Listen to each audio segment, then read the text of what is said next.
আসসালামু আলাইকুম সুপ্রিয় শিক্ষার্থীবৃন্দ, আশা করি তোমরা সকলেই ভালো আছো, সুস্থ আছো, নিরাপদে আছো। করোনাকালীন এক মহা দুর্যোগময় সময় পার করছি আমরা। প্রতিদিনই মৃত্যুর মিছিলে যুক্ত হচ্ছে নতুন নতুন মানুষের নাম, আক্রান্তের সংখ্যাও বেড়ে যাচ্ছে। তোমাদের প্রতি প্রতিবারের মতো এবারেও অনুরোধ, বাসায় থাকো, নিরাপদে থাকো, তোমাদের শারীরিক এবং মানসিক স্বাস্থ্যের যত্ন নাও। আশা করি সবাই নিচ্ছ, তারপরেও একজন শিক্ষক হিসেবে এই কথাগুলো মনে করিয়ে দেয়া আমার দায়িত্ব। তাই বারবারই তোমাদের সকল শিক্ষক পরিচিত জনরা এই কথাগুলো বলে থাকছে। সুপ্রিয় শিক্ষার্থী, তোমাদের সবাইকে আবারও আমন্ত্রণ জানাচ্ছি কিশোর বাতায়নের আজকের লাইভ ক্লাসে। তোমাদের সাথে অলরেডি আমি একটি ক্লাস নিয়েছি, আজকে এটা আমার দ্বিতীয় ক্লাস। আজকে আমরা নবম দশম শ্রেণীর রসায়ন বিষয়ে যে অধ্যায়টি পড়ব সেটি হচ্ছে ষষ্ঠ অধ্যায় মৌলের ধারণা ও রাসায়নিক গণনা। তো ক্লাস শুরু করার আগে প্রিয় শিক্ষার্থীরা দেখে নিতে চাচ্ছি আজকে তোমরা কে কে যুক্ত হয়েছো আমার ক্লাসে। তোমরা অবশ্যই বেশি বেশি করে তোমাদের পরিচিত বন্ধুদের জানিয়ে দাও ক্লাসের কথা। আমরা অনেক অনেক স্টুডেন্টদের নিয়ে আজকে আসলে ক্লাসটি করতে চাই। প্রিয় শিক্ষার্থীরা একটু জানাও যে তোমরা আমাকে ঠিকমতো দেখতে পাচ্ছ কিনা এবং আমাকে ঠিকমতো শুনতে পাচ্ছ কিনা, যেটা খুবই ইম্পর্টেন্ট আমার কথাগুলো তোমাদের কাছ পর্যন্ত পৌঁছানো। প্লিজ এটি লিখো যে তোমরা আমাকে দেখতে পাচ্ছ এবং শুনতে পাচ্ছ কিনা ঠিকঠাক মতো, তাহলে আমরা খুব দ্রুত আমাদের আজকের ক্লাসে চলে যেতে পারবো। অনেক অনেক শিক্ষার্থীরা জয়েন করে ফেলেছো। তুলসী বর্মন, ইমন ইসলাম, তাসনিয়া জাহান, জিনিয়া, ওয়ালাইকুম আসসালাম, শিবলি, ইরাম, গোলাম ফারুক, সবাইকে অসংখ্য ধন্যবাদ। ওয়ালাইকুম আসসালাম সুমা। তাহলে আমরা আজকে ক্লাসে চলে যেতে পারি। খুবই গুরুত্বপূর্ণ একটি অধ্যায় নিয়ে আজকে আমরা আলোচনা করব। অধ্যায়টি নবম এবং দশম দুটি ক্লাসের শিক্ষার্থীদের জন্যই খুবই গুরুত্বপূর্ণ। শুধুমাত্র নবম দশম নয়, আমি যদি তোমাদের আরেকটু এই অধ্যায় নিয়ে বলি তাহলে হচ্ছে অবশ্যই তোমরা এসএসসির পর যারা বিজ্ঞান বিষয়টা কন্টিনিউ করবে, এইচএসসি তেও তোমরা হচ্ছে রসায়ন বিষয়টি পাবে। তারপর তোমাদের সবচেয়ে ড্রিম যে লেভেলটি সেটি হচ্ছে বিভিন্ন বিশ্ববিদ্যালয়, মেডিকেল কলেজ এবং বুয়েটের ভর্তি পরীক্ষা। সেই ভর্তি পরীক্ষায় রসায়নের গাণিতিক সমস্যাগুলি খুবই খুবই গুরুত্বপূর্ণ একটি পার্ট থাকবে। যারা এই গাণিতিক সমস্যাগুলিতে খুব ভালো আনসার করতে পারবে, খুব দ্রুততার সাথে তারা খুব ভালো মার্কস পাবে। সেই জন্য this is the beginning of the concept of mole and chemical counting, not for 9-10, it is up to your admission test. So প্রিয় শিক্ষার্থীরা, চলো আমরা আমাদের পাঠে চলে যাই। বরাবরের মতো আমি তোমাদের জানাতে চাচ্ছি আফটার কমপ্লিটিং টুডেস লেসন আমাদের শিখন ফল কি হবে। আমাদের ক্লাসটি আজকে মনোযোগ সহকারে তোমরা যদি ফলো করো তাহলে তোমরা অবশ্যই মোল সম্পর্কে একটি ধারণা পাবে, হোয়াট ইজ মোল। তারপর হচ্ছে মোলার আয়তন বা মোলার ভলিউম সম্পর্কে একটা আইডিয়া পাবে। এন্ড লাস্টলি আমরা আলোচনা করব মোলার দ্রবণ নিয়ে। এই তিনটি বিষয়ে গাণিতিক সমস্যাগুলি খুবই খুবই গুরুত্বপূর্ণ এবং খুবই সহজ। রসায়নের গাণিতিক সমস্যাগুলি পদার্থ অথবা ম্যাথের মতো অতটা কঠিন না, খুবই সিম্পল ক্যালকুলেশন। আমরা আজকে সেই সিম্পল ক্যালকুলেশন গুলোই দেখার চেষ্টা করব। তো সবার আগে শিক্ষার্থীরা আমরা চলে যাই আমাদের মূল যে পাঠটি আমরা পড়বো এই অধ্যায়, মৌলের ধারণা ও রাসায়নিক গণনা। রাসায়নিক গণনাকে আমরা রসায়নকে যখন আমরা পড়ছি, রসায়নের যে কোনো পদার্থ, যে কোনো কম্পাউন্ড নিয়ে যখন আমরা ডিসকাস করছি, তখন সেই পদার্থটার দু ধরনের তাৎপর্য আমরা পেয়ে থাকি। একটি হচ্ছে গুণগত তাৎপর্য, আরেকটি হচ্ছে পরিমাণগত তাৎপর্য। গুণগত তাৎপর্য হচ্ছে, ধরো আমরা কার্বন নিয়ে কথা বলছি। কার্বন একটি অধাতু, কার্বনের পারমাণবিক সংখ্যা 6, কার্বনের পারমাণবিক ভর 12। ইলেকট্রনিক কনফিগারেশন থেকে জানতে পারি কার্বনের বহিঃস্থ স্তরে 4টি ইলেকট্রন আছে। এই যে কার্বন সম্পর্কে এই জানা বিষয়গুলো, সেগুলোকে বলা হচ্ছে গুণগত তাৎপর্য। কিন্তু যখন কার্বন অক্সিজেনের সাথে বিক্রিয়া করে কার্বন ডাই অক্সাইড গ্যাস প্রস্তুত হচ্ছে, কতটুকু কার্বন কতটুকু অক্সিজেনের সাথে বিক্রিয়া করে কি পরিমাণ কার্বন ডাই অক্সাইড গ্যাস তৈরি করছে, এই তাৎপর্যগুলোকে আমরা বলছি পরিমাণগত তাৎপর্য। আমাদের এই অধ্যায়ে আমরা মূলত পরিমাণগত তাৎপর্য নিয়ে মৌলে আমরা বিস্তারিত জানবো এবং গাণিতিক সমস্যাগুলো সমাধান করার চেষ্টা করব। তাহলে প্রিয় শিক্ষার্থীরা, খুবই গুরুত্বপূর্ণ একটি শব্দ যেটা তোমরা গাণিতিক সমস্যাগুলো করার ক্ষেত্রে প্রতিনিয়তই শুনবে, সেই শব্দটা হচ্ছে মোল। মনে আছে কিনা তোমাদের? গত ক্লাসেও তোমরা কেউ কেউ জানতে চেয়েছিলে মোল কাকে বলে বা মোল বলতে আমরা কি বুঝি। তো আমাদের এখনকার আলোচ্য বিষয় হচ্ছে মোল। আমরা যেহেতু কার্বন নিয়ে কথা বলছিলাম, কার্বনের সাথে আমরা অক্সিজেন নিয়ে কথা বলতে পারি। আমরা জানি অক্সিজেন একটি গ্যাস। আমরা যখন অক্সিজেনের একটি অণুর কথা বলছি, তখন আমরা বলতে পারি অক্সিজেনের পারমাণবিক ভর কত। অক্সিজেনের পারমাণবিক ভর হচ্ছে, আমরা জানি অক্সিজেনের পারমাণবিক সংখ্যা 8, অক্সিজেনের পারমাণবিক ভর 16। তৃতীয় অধ্যায়ে তোমরা শিখেছো আণবিক ভর বা পারমাণবিক ভরের কোনো একক নেই, কারণ আণবিক ভর বা পারমাণবিক ভর হচ্ছে দুটি ভরের অনুপাত। সেই জন্য আমরা অক্সিজেনের পারমাণবিক ভর শুধুমাত্র 16 বলছি। আবার আমরা যদি অক্সিজেন অণু নিয়ে কথা বলি, অক্সিজেন অণুর তখন তার পারমাণবিক ভর হবে না, তখন কি হবে? আণবিক ভর। অক্সিজেনের আণবিক ভর হচ্ছে 32। both the mass has no unit, তাদের কোনো একক নেই। কিন্তু যখন আমরা অক্সিজেনের পারমাণবিক ভর অথবা আণবিক ভরকে গ্রাম ইউনিটে প্রকাশ করব, তখন এটা হয়ে যাবে 16 গ্রাম, আর অক্সিজেনের আণবিক ভর হয়ে যাবে 32 গ্রাম। 16 গ্রাম অক্সিজেনকে বলা হয় 1 মোল অক্সিজেন। আবার এই ক্ষেত্রে 32 গ্রাম অক্সিজেন মলিকিউলকেও বলা হচ্ছে 1 মোল অক্সিজেন। তার মানে মৌলের সংজ্ঞাটা আমরা কি বলতে পারি? কোন পদার্থের আণবিক অথবা পারমাণবিক ভরকে গ্রাম এককে প্রকাশ করলে সেই অ্যামাউন্টটাকে ওই পদার্থের 1 মোল বলা হচ্ছে। এখন শিক্ষার্থীরা, আমি যদি তোমাদের কাছে জানতে চাই 2 মোল অক্সিজেন গ্যাসে কতটুকু পরিমাণ অক্সিজেন রয়েছে, 1 মোল অক্সিজেন যদি 32 গ্রাম হয়ে থাকে, তাহলে 2 মোল অক্সিজেনে কতটুকু অক্সিজেন রয়েছে, অক্সিজেনের পরিমাণ কি হবে? তোমরা কি একটু ঝটপট করে লিখে দিতে পারবে? তাহলে আমি বুঝতে পারবো তোমরা আমার সাথে রয়েছো। আমার জন্য বুঝতে খুবই সুবিধা হবে যে তোমরা আমার সাথে রয়েছো এবং আমার কথা শুনতে পাচ্ছ। আমি প্রশ্নটা আবার করি তাহলে। 1 মোল অক্সিজেন গ্যাসে রয়েছে 32 গ্রাম অক্সিজেন, তাহলে 2 মোল অক্সিজেন গ্যাসে কি পরিমাণ অক্সিজেনের পরিমাণ কত হবে?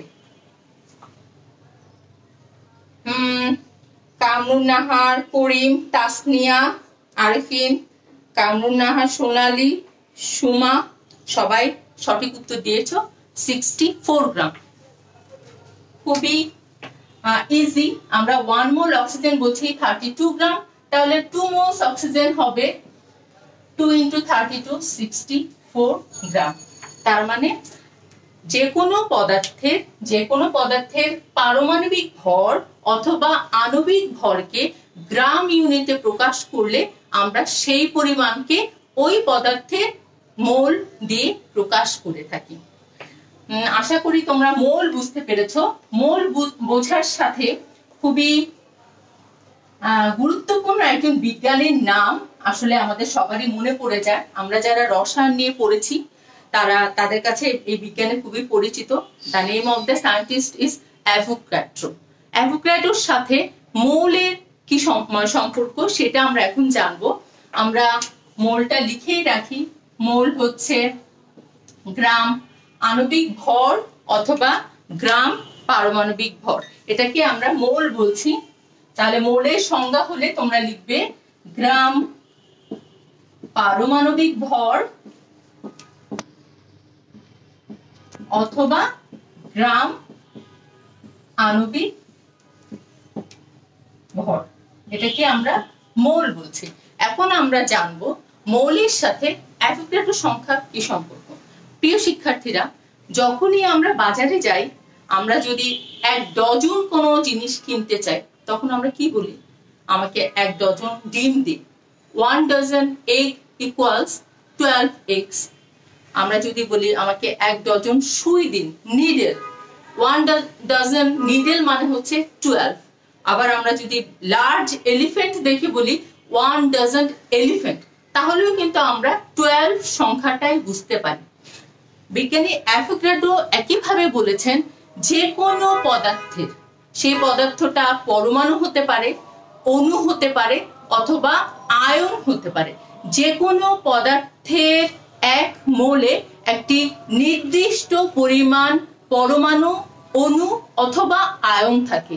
এই অ্যামাউন্টটাকে উনি ক্যাপিটাল এন দিয়ে প্রকাশ করেছেন এবং এই সংখ্যাটার ভ্যালু হচ্ছে 6.023 ইন্টু 10 টু দি পাওয়ার 23। এই সংখ্যাটাকে বলা হয় অ্যাভোগাড্রো সংখ্যা। It is a constant number. তার মানে 1 ডজন বলতে আমরা যেমন 12 সংখ্যাটিকে বুঝি, 1 হালি মানে যেমন 4, তেমনি ভাবে 1 মোল যে কোনো পদার্থের মধ্যে এই নাম্বার পরমাণু থাকবে অথবা এই নাম্বার অণু থাকবে অথবা এই নাম্বার আয়ন থাকবে। আমরা আবার এক্সাম্পলটা দিচ্ছি অক্সিজেনের ক্ষেত্রে। আমরা অক্সিজেনের 1 মোল অক্সিজেনের পারমাণবিক ভর যেটা 60, 1 মোল oxygen we are saying this is 16 গ্রাম। তার মানে 16 গ্রাম অক্সিজেনকে আমরা বলছি 1 মোল অক্সিজেন। এবং এই 16 গ্রাম অক্সিজেনের মধ্যে যে পরিমাণ অক্সিজেন পরমাণু আছে সেই সংখ্যাটি হচ্ছে 6.023 ইন্টু 10 টু দি পাওয়ার 23। একইভাবে এতটি পরমাণু। এখন আমরা দেখব অক্সিজেন মলিকিউল। দিস ইজ 32 গ্রাম। 32 গ্রাম অক্সিজেনের গ্রাম পারমাণবিক আণবিক ভর, এটাকেও আমরা বলছি 1 মোল অক্সিজেন গ্যাস। এখানে আমরা যে কয়টা পরমাণু অণু পাবো সেই সংখ্যাটিও হচ্ছে এতটি অণু। এখন আমরা যদি ওয়াটার নিই, দিস ইজ H2O। ওয়াটারের আণবিক ভর হচ্ছে 18 গ্রাম। ওয়াটার হচ্ছে 1 মোল ওয়াটার। 1 মোল ওয়াটারে 6.023 into 10 to the power 23 water অণু রয়েছে। তার মানে দেখো, আমি একটা পরমাণু নিয়েছি, সেখানে আমরা অক্সিজেন অ্যাটম, তার মানে এটা হচ্ছে গ্রাম পারমাণবিক ভর। গ্রাম পারমাণবিক ভরে এতগুলো অক্সিজেন পরমাণু রয়েছে। অক্সিজেন গ্যাসে 32 গ্রাম। 32 গ্রাম অক্সিজেন গ্যাসে n নাম্বার অফ অক্সিজেন অণু রয়েছে। ওয়াটার একটি কম্পাউন্ড, সেখানে 1 মোল হচ্ছে 18 গ্রাম। 1 মোল পানিতে দিস নাম্বার অফ ওয়াটার অণু রয়েছে। আশা করি তোমরা অ্যাভোগাড্রো সংখ্যার সাথে মোলকে বুঝতে পারছো। তার মানে আমরা n is denoted for Avogadro সংখ্যা। এটাকে অ্যাভোগাড্রো সংখ্যা বলা হয়েছে যেহেতু প্রথম অ্যাভোগাড্রো এই সংখ্যাটাকে ফাইন্ড আউট করেছেন, সেই জন্য তার নাম অনুযায়ী এই কনস্ট্যান্ট ভ্যালুটাকে বলা হচ্ছে অ্যাভোগাড্রো সংখ্যা। তার মানে এখন যদি আমরা অ্যাভোগাড্রো সংখ্যার তোমাদের কাছে সংজ্ঞা চাই, লিখো অ্যাভোগাড্রো সংখ্যা কাকে বলে, তাহলে আমরা কি লিখবো? যে কোনো মৌল, যৌগ অথবা আয়নের 1 মোল পরিমাণে যে সংখ্যাটি বিদ্যমান থাকে সেই সংখ্যাটিকে অ্যাভোগাড্রো সংখ্যা বলা হয়। তার মানে যখনই আমরা 1 মোল শুনবো, সেটা হতে পারে পরমাণু, সেটা হতে পারে অণু, সেটা হতে পারে আয়ন। যে কোনো পদার্থের 1 মোলে 6.023 ইন্টু 10⁻23 পরমাণু রয়েছে, অথবা অণু রয়েছে, অথবা আয়ন রয়েছে। আশা করি শিক্ষার্থীরা বুঝতে পারছো তোমরা অ্যাভোগাড্রো সংখ্যার সাথে এই সম্পর্কটা। দেখি তোমরা একটু ঝটপট লিখে জানিয়ে দাও, তাহলে আমি আমাদের নেক্সট যে টপিকস গুলো আছে সেখানে চলে যেতে পারবো। অনেকে লিখছো, লিখছো তোমরা যে তোমরা বুঝতে পারছো।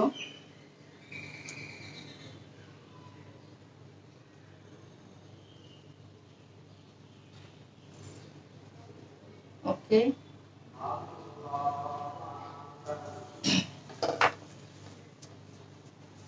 বুঝতে পেরেছো? Yes, English please ma'am. অনেক শিক্ষার্থীরাই আছো আসলে ইংলিশ ভার্সনের জন্য। আমি জানি তোমাদের সাথে যদি আমি একটু ইংলিশে কথা বললে it is better for you. So Bengali is our mother language. Hope বাংলার সাথে সাথেও তোমরা একটু ইন্ট্রোডিউস হয়ে যাবে। Just this is Avogadro number which is denoted with n and it is expressed with this value. It means 1 mole of any substance. Either it will be compound, either it may be ion, or it may be atom. It contains this fixed number. This fixed number is called Avogadro number. এখন শিক্ষার্থীরা আমরা মোল and Avogadro number containing খুবই easy কিছু গাণিতিক সমস্যা করব। Easy গাণিতিক সমস্যা পরীক্ষার জন্য খুবই ইম্পর্টেন্ট। এই অধ্যায়টি থেকে ফুল 1 সেট কোশ্চেন তোমরা এসএসসি বা যে কোনো পরীক্ষাতে পাবে, এবং গাণিতিক সমস্যাগুলো করতে খুবই অল্প সময় লাগবে, এবং তোমরা যদি কারেক্টলি আনসার করতে পারো you will get the full marks. So আমরা এখন গাণিতিক সমস্যায় চলে যাই। মোল এবং অ্যাভোগাড্রো সংখ্যা রিলেটেড যে গাণিতিক সমস্যাগুলো আছে সেটা আমরা এখন করব।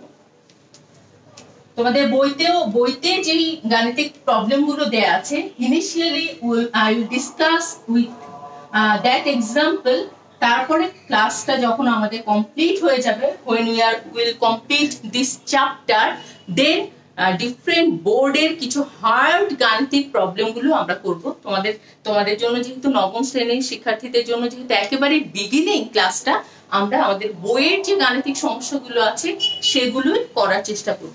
তো আমি এখানে কিছু গাণিতিক সমস্যা তোমাদের বই থেকে লিখে নিয়েছি। একটি পানির অণুর ভর কত? এত সিম্পল স্টুডেন্টস।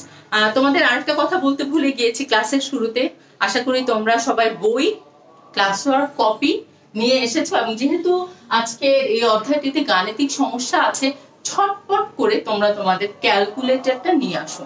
সায়েন্টিফিক ক্যালকুলেটর হলে ভালো, যেহেতু আমাদের কিছু পাওয়ার আছে 10⁻23, না হলেও কোনো সমস্যা নেই। তো আমাদের গাণিতিক সমস্যা সবার প্রথমে যেটি আছে, একটি পানির অণুর ভর কত? খুবই সিম্পল একটা ম্যাথ। এটা তোমাদের 3 মার্কসের জন্য আসতে পারে, 2 মার্কসের জন্য আসতে পারে, কখনো কখনো এটি তোমাদের এমসিকিউতেও আসতে পারে। খুব ছটপট আমরা এই ম্যাথটা করে ফেলতে পারবো। আমাদের উত্তরটা করার আগে, সলিউশনটা করার আগে সবার প্রথমে এখানে আমরা একটা পানি, যে যৌগটা দেয়া আছে সেই যৌগের 1 মোল ফাইন্ড আউট করতে হবে। তার মানে আমরা জানি পানির ফর্মুলা হচ্ছে H2O। H2O এর আণবিক ভর 18। তার মানে যেহেতু আমরা বলবো 1 mole water, it will be 18 গ্রাম। আর আমরা কি জানি অ্যাভোগাড্রো সংখ্যা অনুযায়ী যে কোনো পদার্থের 1 মোল contains 6.023 into 10⁻23 অণু।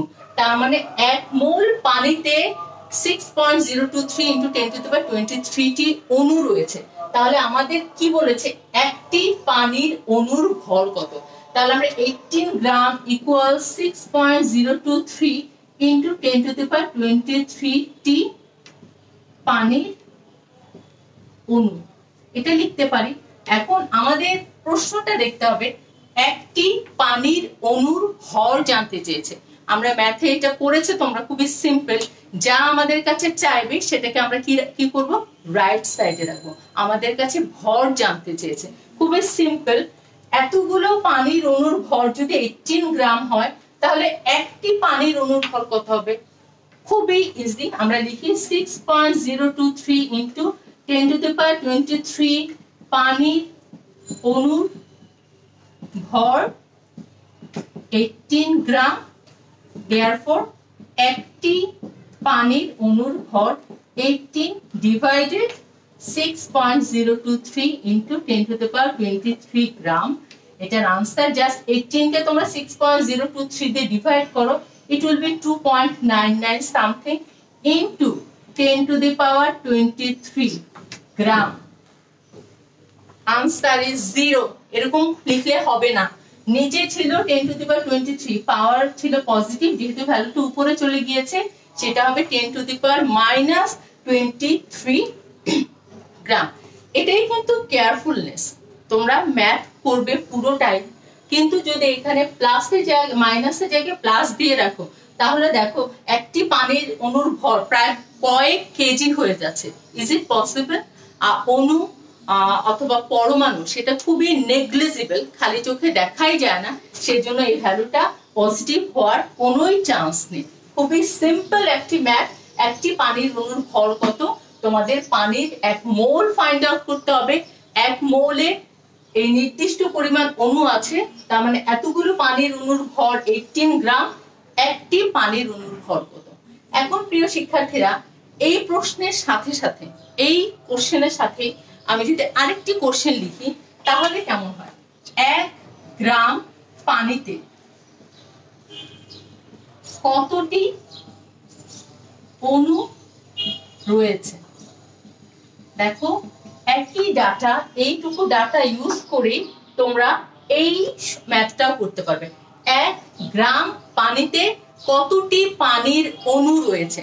তার মানে দেখো এখানেও আমরা বলতে পারছি 1 মোল ওয়াটারের আণবিক ভর 18, 1 মোল ওয়াটার ইকুয়ালস 18 গ্রাম। 18 গ্রাম ওয়াটারে এতগুলো পানির অণু রয়েছে। এখন আমাদের প্রশ্নে জানতে চেয়েছে কি? প্রশ্নে জানতে চেয়েছে 1 গ্রাম পানিতে কতটি অণু রয়েছে, অণুর সংখ্যা। সেই ক্ষেত্রে আমাদের অণু সংখ্যাটাকে কি করতে হবে? রাইট সাইডে রাখতে হবে। রাইট সাইডে রাখলে আমরা সাজাবো কিভাবে?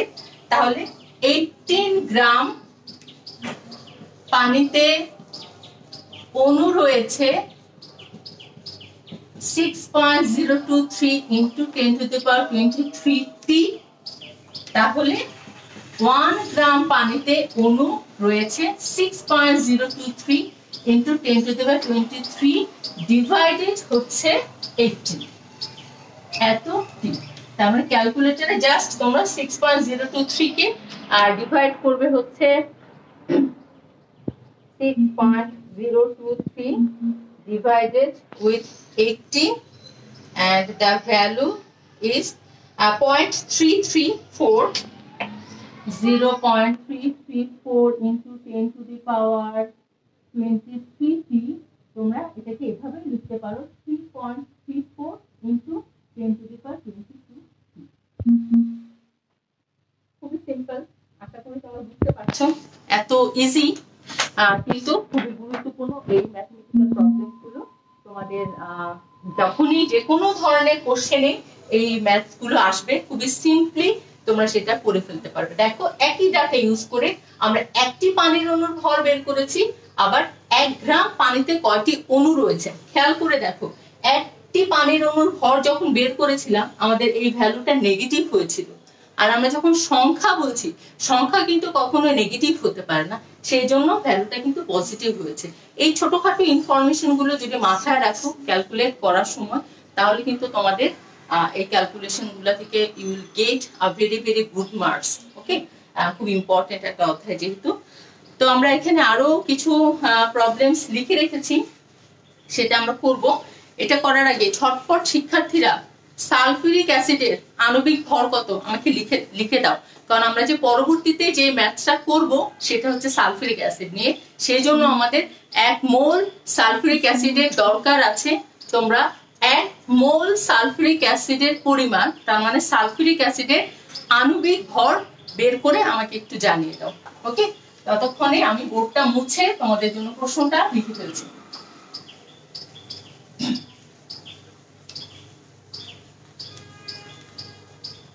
সালফিউরিক অ্যাসিডের আণবিক ভর ছটফট করে ফেলো। আমাদের পরবর্তী প্রশ্নটা হচ্ছে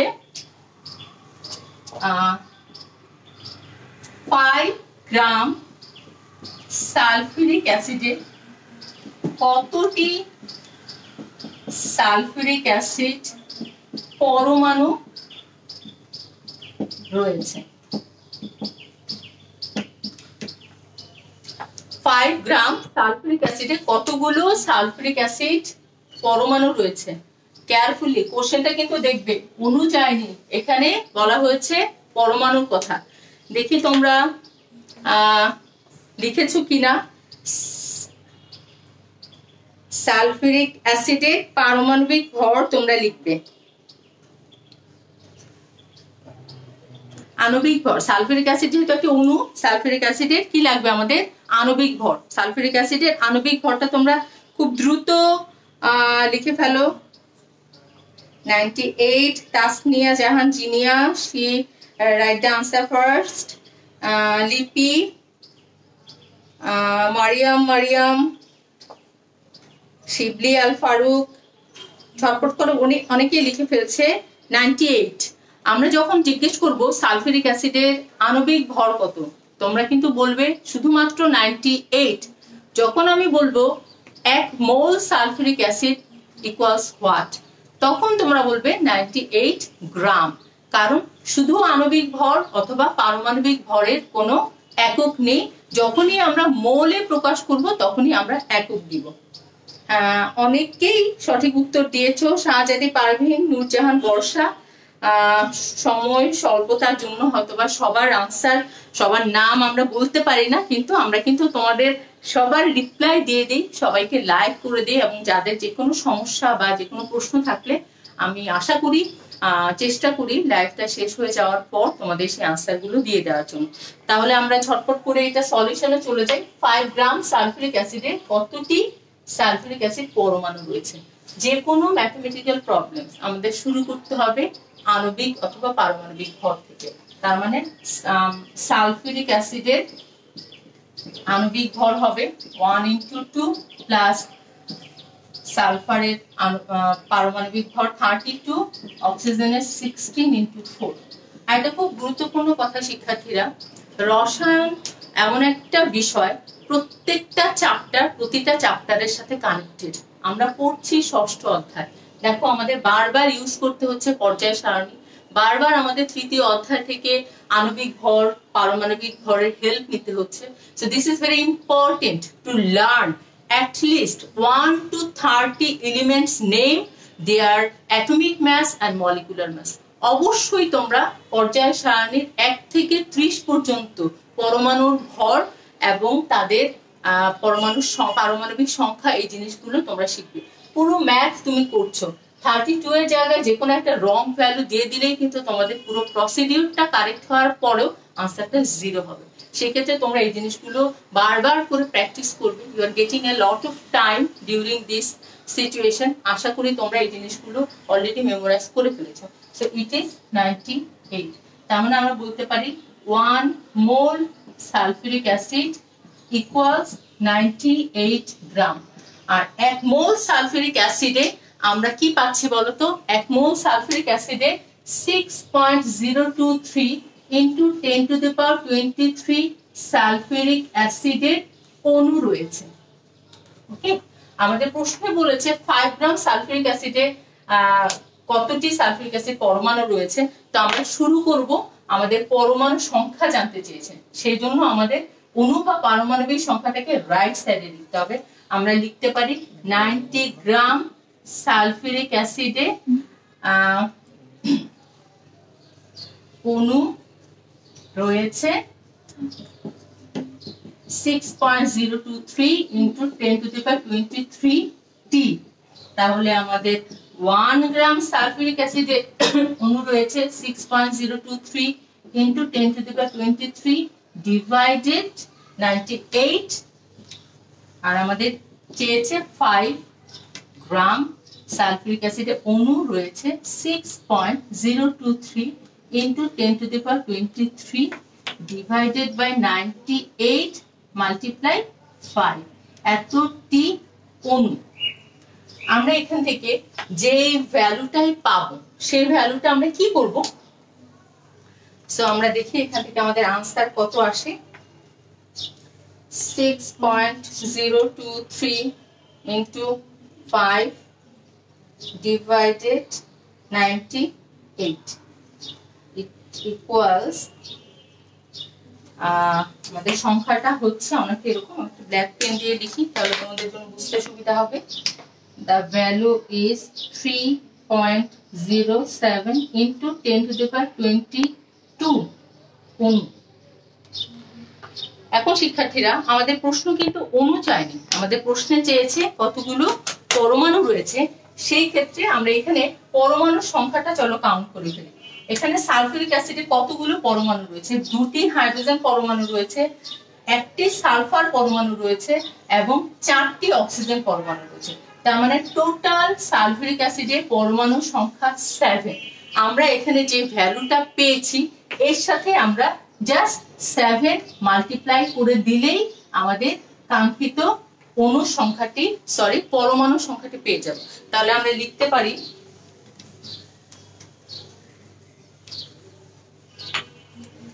5 গ্রাম সালফিউরিক অ্যাসিডে পরমাণু সংখ্যা পেয়েছি আমরা 3.07 into 10 to the power 22 into total পরমাণু 7, আমরা 21 point something into 10 to the power 22 পরমাণু রয়েছে।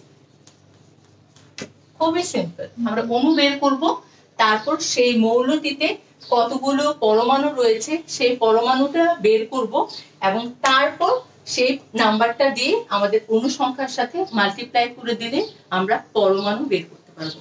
এরকম একটি প্রশ্ন তোমাদের বইতে নিজে করো, ওখানে আছে যে 5 গ্রাম সালফিউরিক অ্যাসিডে কতটি হাইড্রোজেন পরমাণু আছে, কতটি সালফার পরমাণু আছে, কতটি অক্সিজেন পরমাণু আছে।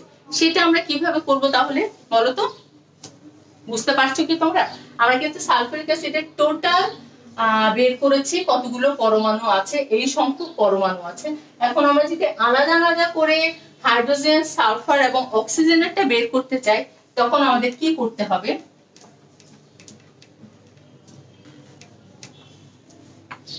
তাহলে আমরা লিখব 5 গ্রাম সালফিউরিক অ্যাসিডে হাইড্রোজেন পরমাণু রয়েছে, হাইড্রোজেন পরমাণু কতগুলো, সালফার পরমাণু কতগুলো, অক্সিজেন পরমাণু কতগুলো। 3.07 into 10 to the power 22, এটার সাথে যেহেতু দুটি হাইড্রোজেনের পরমাণু আছে আমরা মাল্টিপ্লাই করব 2। সালফারের ক্ষেত্রে 3.07 into 10 to the power 22, এখানে যেহেতু একটি সালফার পরমাণু এখানে আলাদা করে মাল্টিপ্লাই করার কিছু নেই। আর অক্সিজেনের ক্ষেত্রে 3.07 into 10 to the power 22 multiply করব, আমরা এখানে 4টি অক্সিজেন পরমাণু রয়েছে। তাহলেই আমরা আলাদা আলাদা করে 5 গ্রাম সালফিউরিক অ্যাসিডে কতটি হাইড্রোজেন পরমাণু রয়েছে, কতটি সালফার পরমাণু রয়েছে এবং কতটি অক্সিজেন পরমাণু রয়েছে সেটি খুব সহজেই আমরা বের করতে পারবো। তো প্রিয় শিক্ষার্থীরা, ম্যাথ তো করেই যাচ্ছি, এখন দেখি তোমরা কি বলছো, বুঝতে পারছো কি বুঝতে পারছো না একটু জানাও। তোমরা যদি জানাও তাহলে আমরা খুব দ্রুত আমাদের পরবর্তী যে অংশটা সেখানে চলে যেতে পারবো, মোলার আয়তন। সেখানে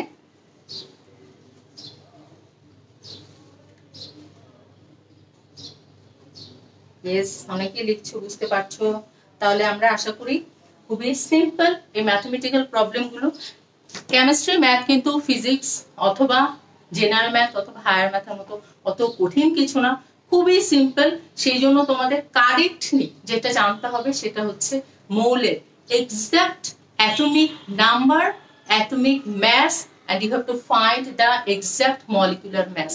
সব করলে কোথাও সালফারে 32 না লিখে 34 লিখে ফেললে, অক্সিজেনে 16 না লিখে ভুলে 8 লিখে ফেললে, তাহলেই কিন্তু তোমাদের ম্যাথসটা একেবারে জিরো হয়ে যাবে। সেই ক্ষেত্রে তোমরা বারবার করে প্র্যাকটিস করবে এই জিনিসগুলো। আশা করি তাহলে এখান থেকে তোমরা খুব ভালোভাবে ফুল মার্কস তোমরা গেইন করতে পারবে। এখন আমাদের যেটা জানতে হবে সেটা হচ্ছে মোলার ভলিউম অথবা মোলার আয়তন। আমরা জানি রসায়নে অনেক ধরনের কেমিক্যাল সাবস্টেন্স রয়েছে যেগুলো হচ্ছে লিকুইড অথবা গ্যাসিয়াস, এন্ড লিকুইড অথবা গ্যাসিয়াস সাবস্টেন্সকে যখন আমরা মেজার করব তখন আমরা গ্রাম ইউনিটের সাথে সাথে ভলিউম ইউনিটটাতেও প্রকাশ করি। সেজন্য আমাদের যেটা জানতে হবে, আমাদের নেক্সট টপিক হচ্ছে মোলার আয়তন। মোলার আয়তন বোঝার আগে চলো শিক্ষার্থীরা কিছু বার্থডে বেলুন ড্র করে ফেলি। Number 1, this is 2, this is 3, third number. এবং এই বেলুনের মধ্যে চলো আমরা কিছু গ্যাস ভরে দিই। প্রথম বেলুনটাতে আমরা দিয়ে দিলাম হাইড্রোজেন গ্যাস, পরের বেলুনটাতে আমরা ভরে দিলাম মিথেন গ্যাস, তারপরের বেলুনটাতে আমরা কার্বন ডাইঅক্সাইড গ্যাস দিয়ে ফিল আপ করে ফেললাম। এখন আমরা এখানে হাইড্রোজেন গ্যাস নিয়েছি 1 মোল, মিথেন গ্যাস নিয়েছি 1 মোল, কার্বন ডাইঅক্সাইড গ্যাসও নিয়েছি 1 মোল। এখন আমরা 1 মোল যেহেতু জানি 1 মোল হাইড্রোজেন ইকুয়ালস 2 গ্রাম হাইড্রোজেন, তার মানে এই বেলুনটাতে 2 গ্রাম হাইড্রোজেন রয়েছে। 1 মোল মিথেন হচ্ছে 16 গ্রাম মিথেন, এই বেলুনটাতে আমরা 16 গ্রাম মিথেন নিয়েছি, আর এখানে কার্বন ডাইঅক্সাইড হচ্ছে 44 গ্রাম। তার মানে 1 মোল কার্বন ডাইঅক্সাইড ইকুয়ালস 44 গ্রাম। তাহলে মোলার ভলিউমের সাথে কি সম্পর্ক গ্যাসগুলো? দেখো, তিনটা বেলুনে আলাদা আলাদা 3 ধরনের গ্যাস আছে। তিনটা বেলুনেরই 1 মোল অথবা তাদের পারমাণবিক ভরের পরিমাণটাও ভিন্ন, 2 গ্রাম, 16 গ্রাম, 44 গ্রাম। কিন্তু আমরা যখন এদেরকে আয়তন দিয়ে প্রকাশ করব, same as Avogadro number, the volume of 1 mole of any gas is called the molar volume. তার মানে 1 মোল পরিমাণ যে কোনো গ্যাসের ভলিউমকে মোলার ভলিউম বলা হচ্ছে, and the value is fixed, its value is 22.4 litre. এটাও তোমাদের মেমোরাইজ করতে হবে, যে কোনো গ্যাসের আয়তন 22.4 লিটার। এখানে তোমাদের আরেকটা জিনিস জানতে হবে, সেটা হচ্ছে STP, standard temperature and pressure. এই ভ্যালুটা কত? 0 degree centigrade temperature and 1 atmospheric প্রেসারকে chemically standard temperature or pressure আর সংক্ষেপে STP বলা হয়। তার মানে যে কোনো গ্যাসের স্ট্যান্ডার্ড টেম্পারেচার অ্যান্ড প্রেসারে 1 মোলের আয়তন হচ্ছে 22.4 লিটার। তার মানে এই যে আমরা বেলুন নিয়েছি যেখানে 2 গ্রাম হাইড্রোজেন আছে, এই পুরো বেলুনে যে পরিমাণ হাইড্রোজেন আছে তার ভলিউম হচ্ছে 22.4 লিটার। এখানে মিথেন গ্যাসের যে পরিমাণ আয়তন সেটা হচ্ছে 22.4 লিটার। এখানে কার্বন ডাইঅক্সাইড গ্যাসের আয়তন হচ্ছে 22.4 লিটার। ওকে, তার মানে আমরা অ্যাভোগাড্রো সংখ্যায় জেনেছি 1 মোল যে কোনো পদার্থে 6.023 ইন্টু 10 টু দি পাওয়ার 23 পরমাণু, অণু অথবা আয়ন আছে। আর আমরা আয়তনের ক্ষেত্রে, মোলার আয়তনের ক্ষেত্রে জানলাম 1 মোল যে কোনো গ্যাসের আয়তন is constant and its value is 22.4 litre. তার মানে 1 মোল হাইড্রোজেন গ্যাসের আয়তন যদি 22.4 লিটার হয়, তাহলে 2 মোল হাইড্রোজেন গ্যাসের ভলিউম হবে 44.8 লিটার। 3 মোলের ভলিউম হবে 3 into this value. This is very simple. So আমাদের মোলার ভলিউম, অ্যাভোগাড্রোর সংখ্যা এবং মোল, এই তিনটা জিনিসকে ইউটিলাইজ করে কিছু ছোট ছোট গাণিতিক সমস্যা আছে, সেই সমস্যাগুলো আমরা এখন দেখব। আশা করি তোমরা বুঝতে পারছো যে হচ্ছে আমরা কি নিয়ে কথা বলছি, মোলার ভলিউম। এবং মোলার ভলিউমের এই ভ্যালুটা হচ্ছে ফিক্সড 22.4 লিটার। এখন মেমোরাইজ করে ফেলো, the molar volume of any gas is 22.4 litre. Okay প্রিয় শিক্ষার্থীরা, আমরা তোমাদের বই থেকেই খুব সিম্পল কিছু ম্যাথস আমরা এখানে করব, আমরা লিখে নিয়েছি। এখন কিছু রিলেশন আছে, আমরা যখন এই ম্যাথস গুলো করব কিছু সিম্পল রিলেশন জেনে রাখলে তোমাদের জন্য ম্যাথস গুলো করতে খুবই ইজি হবে। সেই রিলেশন গুলো চলো আমরা ঝটপট একটু লিখে নিই। সেটা হচ্ছে প্রথম আমরা n equals w by n। খুব ঝটপট আমার সাথে তোমরা লিখে নাও এই সম্পর্কগুলো দিয়ে আমরা কি বুঝতে পারছি। নাম্বার 1, নাম্বার 2 হচ্ছে n equals v by 22.4, another n equals n by 6.023 into 10 to the power 23। এখন তোমরা জানতে চাইতেই পারো মিস এগুলো লিখছেন what is n, n is denoted for what is denoted for what। এখানে আমি লিখে দিচ্ছি n হচ্ছে মোল সংখ্যা। তার মানে এই সম্পর্কগুলো দিয়ে আমরা যদি কোনো গিভেন ম্যাথস এর মোল সংখ্যা দেয়া থাকে, ভলিউম দেয়া থাকে, মলিকুলার মাস দেয়া থাকে অথবা গ্রাম ইউনিটে দ্রব্যের ভর দেয়া থাকে, তাহলে কিভাবে ম্যাথস গুলো কমপ্লিট করব সেই জিনিসগুলোই আমরা এখানে আসলে শিখে নিব। তাহলে হচ্ছে W হচ্ছে গিভেন মাস, আমাদের ম্যাথে যে পরিমাণটা দেয়া থাকবে সেটাকে আমরা W দিয়ে এক্সপ্রেস করছি। কখনো সেটা স্মল লেটারে লেখা হয়ে থাকে, কখনো সেটা ক্যাপিটাল লেটারে লেখা থাকে। দ্রব্যের ভর অবশ্যই এটা গ্রাম ইউনিটে এক্সপ্রেস করা হবে। ক্যাপিটাল M এটা হচ্ছে আণবিক ভর। আমরা যেই যৌগটা নিয়ে কথা বলবো না কেন সেই যৌগের অ্যাকচুয়াল আণবিক ভরটাকে এক্সপ্রেস করা হচ্ছে M দিয়ে। এন্ড N হচ্ছে ক্যাপিটাল N কে আমরা অ্যাভোগাড্রো সংখ্যা দিয়ে এক্সপ্রেস করে থাকি। এখানে N টা বোঝাচ্ছে যে পরিমাণ সংখ্যাটা তোমাদের ম্যাথসে দেয়া থাকে। সো N এর ভ্যালু হচ্ছে পরমাণু অথবা অণুর সংখ্যা। তার মানে দেখো তিনটা সম্পর্ক n equals w by n। তার মানে কোনো একটা ম্যাথসে যদি দ্রব্যের ভর দেয়া থাকে এবং আণবিক ভর দেয়া থাকে তাহলে সেখানে আমরা মোল সংখ্যাটা কিভাবে নির্ণয় করব, তখন আমরা এই ফর্মুলাটা ইউজ করব। আবার কখনো যদি কোনো একটা গ্যাসের ভলিউম দেয়া আছে এবং সেই ভলিউমটা ইউজ করে আমরা সেই গ্যাসের মোল সংখ্যাটা কিভাবে বের করব সেটা করতে পারবো। আবার যদি একটা নির্দিষ্ট সংখ্যক পরমাণু বা অণু সংখ্যা দেয়া আছে আর আমরা তো অ্যাভোগাড্রো সংখ্যাটা জানি, তখনই বা আমরা কিভাবে এই ভ্যালুস থেকে মোল সংখ্যাটা বের করতে পারবো সেটা আমরা এখানে লিখতে পারবো। এখানে আরেকটা আছে আমাদের ভি। ভি হচ্ছে গ্যাসের আয়তন। গ্যাসের আয়তনটাকে আমরা প্রকাশ করতে পারছি লিটার ইউনিটে।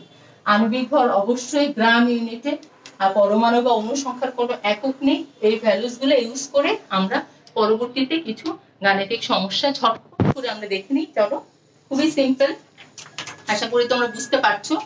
আমাদের এখন যে প্রবলেমটা রয়েছে সেটা হচ্ছে আদর্শ তাপমাত্রা ও চাপে 1 লিটার কার্বন ডাই অক্সাইডে কতটি অণু রয়েছে। তাহলে আমরা করে ফেলি, মুছে ফেলি।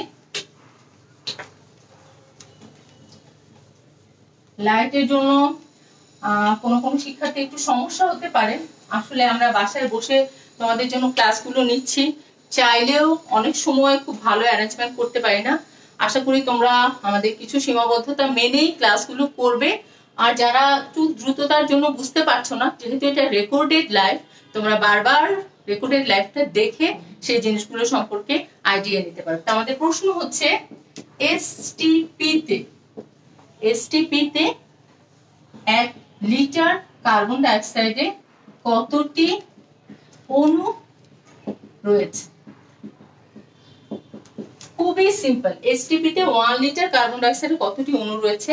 এখানেও আমাদের শুরু করতে হবে কি নিয়ে, কার্বন ডাই অক্সাইডের আণবিক ভর দিয়ে। আমরা জানি কার্বন ডাই অক্সাইডের আণবিক ভর হচ্ছে 44, তার মানে 44 গ্রাম কার্বন ডাই অক্সাইড হচ্ছে 1 মোল কার্বন ডাই অক্সাইড। এই পরিমাণ কার্বন ডাই অক্সাইডের অণু রয়েছে 6.023 into 10 to the power 23 T। আবার আমরা জানি 1 মোল কার্বন ডাই অক্সাইড গ্যাসের যে আয়তন, সেই আয়তনটাকে বলা হচ্ছে মোলার আয়তন। এই মোলার আয়তনটা একটা ফিক্সড ভ্যালু। 1 মোল কার্বন ডাই অক্সাইডের আয়তন হচ্ছে 22.4 লিটার। এখন শিক্ষার্থীরা আশা করি পরবর্তী স্টেপটুকু আর তোমাদের করে দিতে হচ্ছে না। আমাদের কি চেয়েছে, 1 লিটার কার্বন ডাই অক্সাইডে কতটি অণু রয়েছে।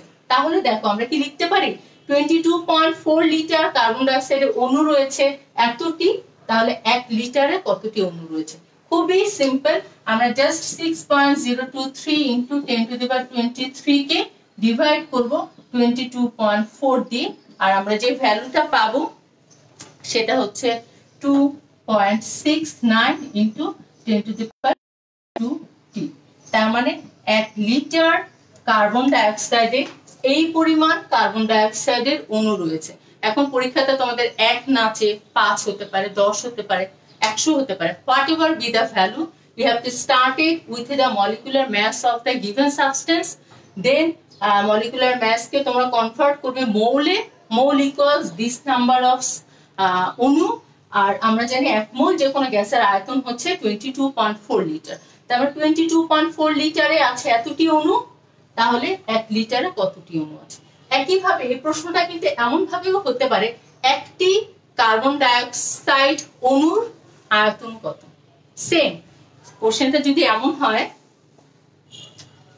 একটি কার্বন ডাই অক্সাইড অণুর আয়তন কত, তাহলে আমাদের এই অংশটুকু লাগছেই, আর আমরা জাস্ট কি লিখবো, 6.023 ইনটু 10 টু দি পাওয়ার 23 টি অণুর আয়তন 22.4 লিটার, তাহলে একটি অণুর আয়তন কত, 22.4 divided 6.023 into 10 to the power 23 T. Just আমরা ক্যালকুলেশন করে এই ভ্যালুটা বসিয়ে দিব। খুবই সিম্পল কিছু ম্যাথ, কিন্তু খুবই ইম্পর্টেন্ট তোমাদের জন্য। আশা করি তোমাদের আমি একটা লাস্ট ম্যাথমেটিক্যাল প্রবলেমস করাবো এখান থেকে, তাহলে আমাদের আজকের ক্লাসটি আমরা শেষ করে ফেলবো বলতে পারি। 5 মোল কার্বন ডাই অক্সাইডের আয়তন কত, this is the last mathematical problems. আশা করেছিলাম তোমাদের মোলার দ্রবণটাও আজকে শুরু করতে পারবো, কিন্তু অনেকগুলো গাণিতিক সমস্যা আলোচনা করায় মোলার দ্রবণ সম্পর্কে তোমাদের আজকে হয়তোবা ক্লাসটা কন্টিনিউ শেষ করতে পারছি না, বাট ইনশাআল্লাহ hopefully in our next class we started with the molarity, molar আয়তন সম্পর্কে আরো অনেক ম্যাথমেটিক্যাল প্রবলেমস গুলো করব। 5 মোল কার্বন ডাই অক্সাইডের এসটিপি তে আয়তন কত, 5 মোল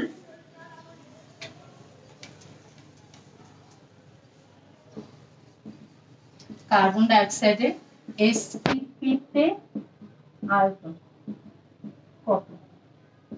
এখন শিক্ষার্থীরা দেখো, আমরা যে 3টা ফর্মুলা লিখেছিলাম, 3টা ফর্মুলা আমরা এখানে ইউজ করব। আমরা জানবো যে এখানে আমরা কোন ফর্মুলাটি ইউজ করব। একটা ফর্মুলা আমরা করেছিলাম n equals w by m, আরেকটা ফর্মুলা আমরা করেছিলাম n ইকুয়ালস v বাই 22.4, আরেকটা ফর্মুলাতে আমাদের ছিল n by 6.023 into 10 to the power 20। এখন দেখো শিক্ষার্থীরা, আমাদের কি কি দেয়া আছে, আমাদের সবার প্রথমেই তাকাতে হবে what is given in our mathematics and which formula we will use to complete this one. তার মানে এখানে আমাদের মোল ভ্যালুটা দেয়া আছে, n এর মান আমাদের বলা আছে 5 মোল। তারপরে কার্বন ডাই অক্সাইডের কথা বলা আছে, তার মানে কার্বন ডাই অক্সাইডের মলিকুলার ম্যাস আমরা বের করতে পারি, this is 1 mole carbon dioxide equals 44 gram or 22.4 liter। এখন আমাদের বের করতে বলেছে আয়তন, তার মানে আমাদের ভলিউম বের করতে বলেছে। We have to use this formula, কারণ আমাদের n এর ভ্যালু দেয়া আছে, আমরা m জানি যদিও, কিন্তু আমাদের এখানে কোনো দরকার নেই, আমাদের v ফাইন্ড আউট করতে বলেছে। তাহলে আমরা এই ফর্মুলাটা চুজ করব। এখানে আমরা ভ্যালুস গুলো জাস্ট বসিয়ে দেব। n এর ভ্যালু দেয়া আছে 5, v you have to find out, it is 22.4 liter, so আমরা এখানে v equals 5 into 22.4 liter, it will be 112 liter। তার মানে 5 মোল কার্বন ডাই অক্সাইডের এসটিপি তে আয়তন হচ্ছে 112 লিটার। সো শিক্ষার্থীরা, আশা করি তোমাদের একদম লাস্টলি তোমাদের সাথে একটু কথা বলে নেই বা দেখে নেই তোমরা কি বুঝতে পারছো কিনা। ঝটপট জানিয়ে দাও আজকের ক্লাসটা তোমাদের কেমন লাগলো বা তোমরা কতটুকু বুঝতে পারলে।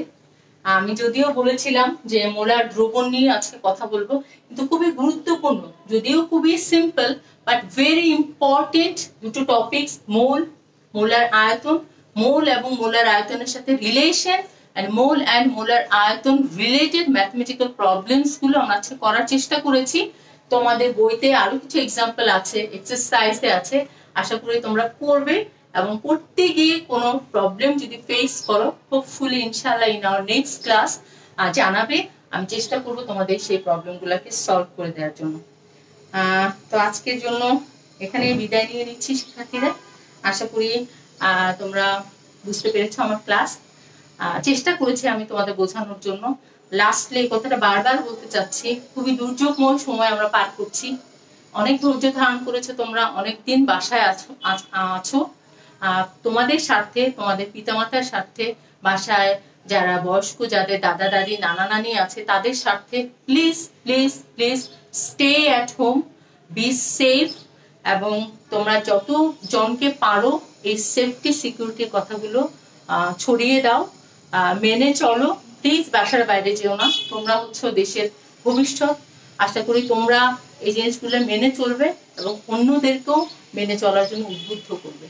সে পর্যন্ত সবাই ভালো থাকবে, আমার জন্য দোয়া করবে, আমার পরিবারের জন্য দোয়া করবে। আল্লাহ হাফেজ, আসসালামু আলাইকুম।